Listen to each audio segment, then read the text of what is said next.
Right now, you're fighting an urge. The urge to check something. Your phone, another tab, anything that will give your mind a small hit of stimulation. This isn't weakness. This isn't lack of discipline.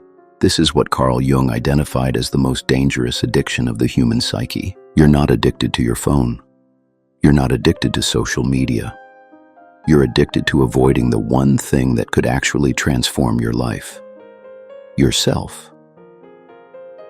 Every time you feel restless, bored, anxious, or uncomfortable, you instinctively reach for external stimulation. But Jung realized that this compulsive need to fill every moment with input is actually a sophisticated defense mechanism, a way of avoiding the psychological encounter that consciousness demands. And the more you feed this addiction, the weaker your capacity for genuine self-encounter becomes. Until you reach a point where you literally cannot sit alone with your own thoughts without feeling like you're dying inside. Think about your last hour. How many times did you check your phone without a specific purpose? How many times did you fill a moment of potential silence with something, anything, to occupy your mind? This isn't about technology. Jung saw this pattern long before smartphones existed. The compulsive need to avoid inner emptiness through external filling. Reading when you should be reflecting. Talking when you should be listening to yourself. Moving when you should be still. Jung called this psychological restlessness, the inability to tolerate the discomfort of encountering your own mind without external support, and he identified it as the primary obstacle to psychological development. Because in those moments of true silence, when you're not consuming, not scrolling, not filling your mind with someone else's thoughts, something terrifying happens. You start to hear your own voice, your real thoughts, your actual feelings, the questions you've been avoiding. And most people would rather stay addicted to stimulation than face what emerges in the silence. Because silence doesn't just reveal peace, it reveals everything you've been running from. The anxiety you've been medicating with busyness, the sadness you've been avoiding with entertainment, the emptiness you've been filling with other people's content, the fear that maybe, without all this external input, you might discover there's nothing interesting about your own mind. Jung understood that this addiction creates a vicious cycle. The more you avoid silence, the more uncomfortable silence becomes. The more uncomfortable silence becomes, the more compulsively you seek stimulation, until you've trained your nervous system to interpret the absence of input as a threat. But here's what Jung discovered that will disturb you. This addiction isn't protecting you from boredom. It's protecting you from individuation, the process of becoming who you actually are, rather than who you think you should be. Every moment you fill with external input is a moment you avoid internal development. Every notification you check is a choice to remain unconscious. Every scroll is an act of self-abandonment. Jung realized that the unconscious mind has its own intelligence. It knows when you're ready for the next level of psychological development. It knows when it's time to face the next uncomfortable truth about yourself. And it creates restlessness, discomfort, and anxiety as signals that inner work is needed. But instead of listening to these signals, instead of turning inward when the psyche calls for attention, you've learned to immediately medicate the discomfort with stimulation. You've taught yourself to fear the very states that facilitate growth. Jung called this the neurotic's dilemma. The person who desperately wants to grow but has become addicted to the very behaviors that prevent growth. Who craves authenticity but can't tolerate the discomfort of discovering who they actually are. Because authentic self-encounter is not comfortable, it's not entertaining, it doesn't provide immediate dopamine hits. It requires you to sit with uncertainty, to tolerate anxiety, to face aspects of yourself you've been avoiding. And the stimulation addiction has made you psychologically soft, unable to tolerate the natural discomfort that consciousness requires. You've become dependent on external validation, external entertainment, external distraction from the inner work that only you can do. This addiction is destroying more than your attention span. It's destroying your capacity for genuine relationship, because you can't truly connect with another person when you can't connect with yourself. Jung observed that people who can't tolerate their own company become emotional parasites. They need constant external stimulation, not just from devices, but from others. They can't sit in silence with a partner. They can't tolerate conversations that don't immediately entertain them. They become addicted to drama, to intensity, to anything that provides the stimulation they can't generate from within, because they've never learned to find their own mind interesting enough to spend time with. This addiction is also destroying your creative capacity.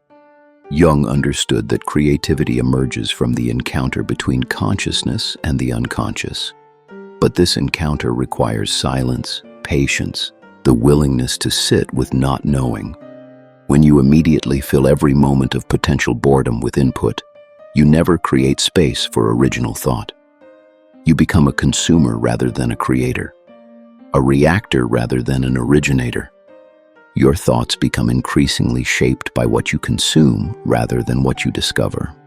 You lose the ability to think original thoughts because you've never given your mind space to develop its own perspective. But perhaps most devastating, this addiction is destroying your decision-making capacity.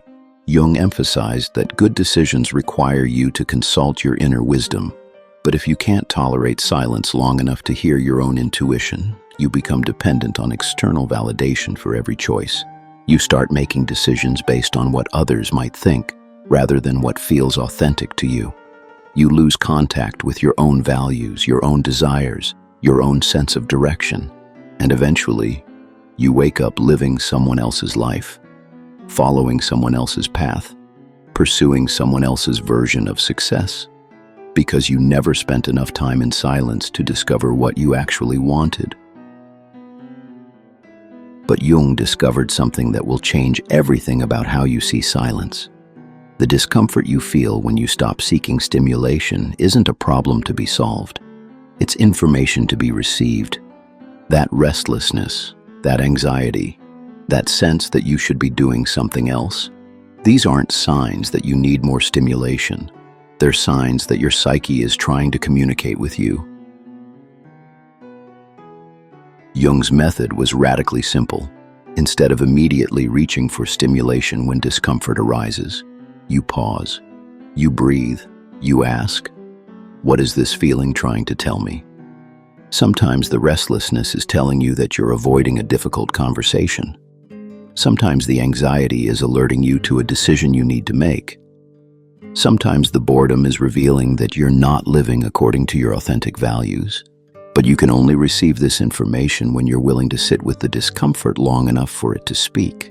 When you stop treating every uncomfortable feeling as an emergency that requires immediate distraction. Jung called this holding the tension, the psychological capacity to remain present with uncomfortable states without immediately seeking relief. And he considered this the foundation of all psychological development. As you develop this capacity, something remarkable happens. Your own mind becomes interesting. Your own thoughts become worthy of attention. Your own company becomes genuinely enjoyable rather than something to be endured. You start to discover that there's an entire universe within you that you've been avoiding. Dreams that want to be remembered. Ideas that want to be explored. Emotions that want to be felt and integrated. And from this place of inner richness, your decisions become authentic, your relationships become genuine, your creativity becomes original, because you're finally consulting the source that knows who you actually are. Jung understood that the goal isn't to eliminate all stimulation, it's to become someone who chooses stimulation rather than compulsively needing it. Someone who can be entertained by others but doesn't require entertainment to feel okay. Someone who can enjoy connection but doesn't fear disconnection.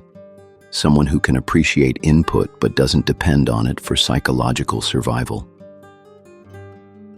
This is what Jung called individuation, not becoming someone new, but becoming comfortable with who you've always been underneath all the stimulation and distraction.